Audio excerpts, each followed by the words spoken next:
WAR.org, the War and Peace Report. I'm Amy Goodman as we turn to Texas, where a hate crime victim is attempting to save the life of a convicted murderer who shot him in the face as well, at close range after 9/11. Rais Bhuiyan is suing Governor Rick Perry in order to stop the execution of death row prisoner Mark Stroman. He's scheduled to die on Wednesday. Stroman shot Bhuiyan in 2001, partially blinding him in his right eye. Stroman, an Aryan Brotherhood member, also killed Vasudev Patel, an Indian immigrant who was Hindu, and Waqar Hasan, a Muslim born in Pakistan. Stroman's half-sister was killed in the attack on the Twin Towers, and he claimed her death fueled his rampage. The killings happened just a few days after September 11th. Bhuiyan is now calling on Perry to heed his demand for mercy and lower Stroman's punishment to life in prison, arguing the attack was rooted in ignorance. As a devout American Muslim, Bhuiyan told reporters his faith led him to advocate for mercy, not vengeance. In a typed letter from death row, Mark Stroman responded to a New York Times reporter's question about his final thoughts as he awaits execution. This is what he wrote. We have not edited the original response. Quote, "Not only do I have all my friends and supporters trying to save my life, but now I have the Islamic community joining in, spearheaded by one very remarkable man named Rais Bhuiyan, who is a survivor of my hate. His deep Islamic beliefs have gave him the strength to forgive the unforgivable. That is truly inspiring to me and should be an example for us all. The hate has to stop. We are all in this world together." Those are the words of Mark Stroman, scheduled to die on Wednesday. For more, we're joined by one of his victims, Rais Bhuiyan. Rais Bhuiyan, who was in a convenience store when Mark Stroman walked in and shot him directly at point-blank range in the face. Rais, thank you very much for being with us. How can you find it in yourself to campaign for clemency for the man who killed others and shot you? Well, thank you very much for having me in your show. Well, I strongly believe what Mark Stroman did, that was hate crime because of his ignorance, and he was not capable of distinguishing between right and wrong. Otherwise, he would not have done what he did. The way my parents raised me and my Islamic faith teaches me that he's the best who can forgive easily. And my faith, it teaches that no one has a right to take another human life. Islam doesn't allow for hate and killing. All this kind of thing encouraged me not only to forgive Mark Stroman and also do something more to save this human life. Because what Mark Stroman did, that was hate crime. And nowadays we see hate crime all over the world, based on color,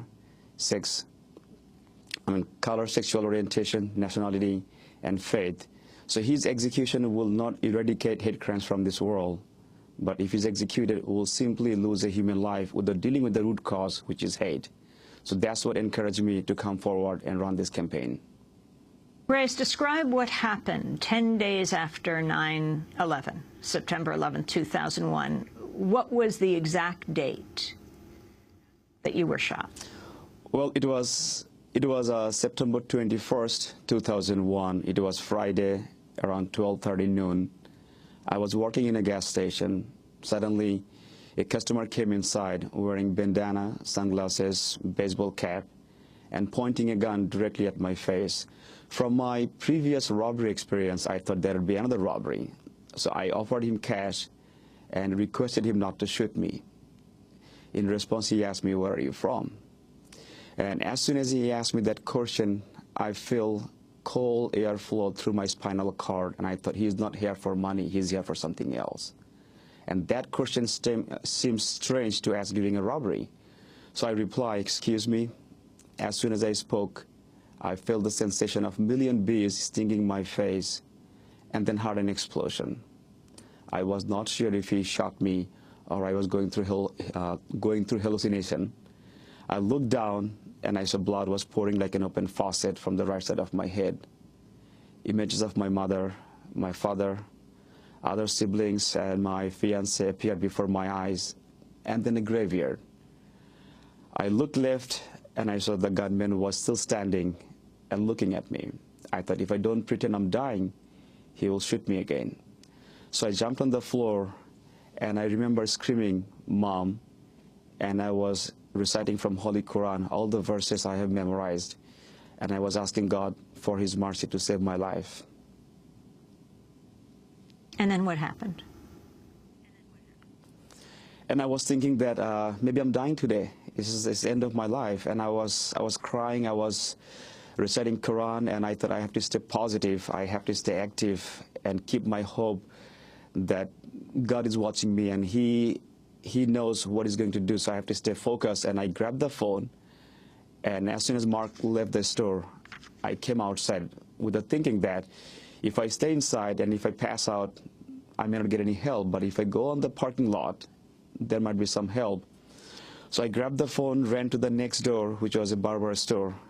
And once I entered, those folks, they were so scared, they tried to escape through their emergency door. Later on, they told me they thought the killer was coming behind me as I entered their store by running.